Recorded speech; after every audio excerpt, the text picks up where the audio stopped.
আচ্ছা, মহান আল্লাহ তাআলা কি কখনো মিথ্যা কথা বলতে পারেন?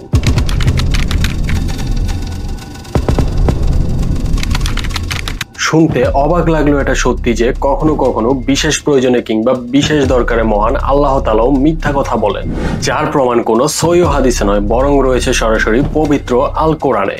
হেই ভিউয়ার্স, তো চলুন আজকে আমরা পবিত্র আল কোরআন এবং তাফসীর থেকে এই কথার সত্যতা জেনে আসি। একবার নবী মুহাম্মদ সাল্লাল্লাহু আলাইহি ওয়াসাল্লাম এবং তার সাহাবীগণ যুদ্ধে গিয়েছিলেন। আল্লাহ পাক এরকম সময় নবীকে স্বপ্নে দেখালেন। কিছু কিছু বর্ণনায় তো এমন রয়েছে জাগ্রত কিন্তু স্বপ্নের মতো অবস্থায় দেখান যে বিপক্ষ কাফের যোদ্ধাদের সংখ্যা অনেক কম। এই স্বপ্ন দেখে আমাদের মহানবী হযরত মুহাম্মদ সাল্লাল্লাহু আলাইহি ওয়াসাল্লাম তার সাহাবীদের বিষয়টি জানালেন। কম সংখ্যক কাফের যোদ্ধাদের কথা শোনা মাত্রই সাহাবীরা তো খুশি মনে যুদ্ধে চলে গেল, কিন্তু যুদ্ধে গিয়ে দেখা গেল ঠিক তার উল্টোটা।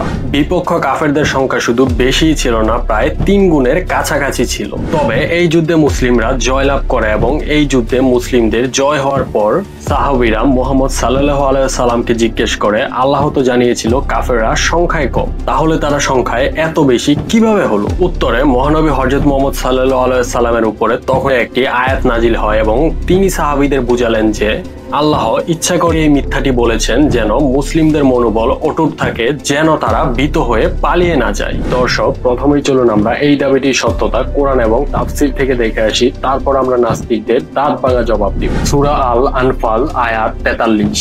স্মরণ করুন যখন আল্লাহ আপনাকে স্বপ্নে দেখিয়েছিলেন যে তারা সংখ্যায় কম। যদি আপনাকে দেখাতেন যে তারা সংখ্যায় বেশি হবে, তবে অবশ্যই তোমরা সাহস হারাতে এবং যুদ্ধ বিষয়ে নিজেদের মধ্যে বিরোধ সৃষ্টি করতে। কিন্তু আল্লাহ তোমাদের বাঁচিয়ে দিয়েছেন, অবশ্যই তিনি অন্তরে যা আছে সে সম্পর্কে সবিশেষ অবগত। এখন চলুন আমরা দেখি তাফসীর ইবন কাসিরে এই সম্পর্কে কি বলা আছে। আলোচ্য আয়াতের মর্ম হইল, আল্লাহ যদি তোমাদের সংখ্যায় অধিক দেখাইতেন তবে তোমরা ভীরু হইয়া পড়িতে এবং যুদ্ধ বিষয়ে তোমাদের পরস্পরের মধ্যে বিরোধ দেখা দিত। কিন্তু আল্লাহ তোমাদেরকে উহাদের সংখ্যায় স্বল্পতা দেখাইয়া তোমাদের সাহস বাড়াইয়া তোমাদিগকে রক্ষা করিয়াছেন। আলোচ্য আয়াতের তাৎপর্য হলো, আল্লাহ তোমাদের অন্তরের গোপনকৃত এবং বুকের মাঝে রক্ষিত বিষয় সম্পর্কে পূর্ণরূপেই জ্ঞাত থাকেন। আমরা যদি আরো সংক্ষেপে ব্যাপারটা এক্সপ্লেইন করি, তাহলে ব্যাপারটা এমন দাঁড়ায় যে মহানবী হযরত মুহাম্মদ সাল্লাল্লাহু আলাইহি ওয়াসাল্লামের সাহাবীরা যদি আগে থেকে এই ব্যাপারটা জানতে পারতো যে শত্রু সংখ্যা প্রায় তাদের 3 গুণ, তাহলে হয়তো সাহাবীরা নিজেদের মধ্যে মতবিরোধ করতো, এমনকি যুদ্ধ না করে পালিয়েও যেতে পারত। আর তারা যেন যুদ্ধ করতে ভয় না পায় এবং নিজেদের মধ্যে মতবিরোধ না করে, সেজন্যই এই মিথ্যাটির প্রয়োজন ছিল।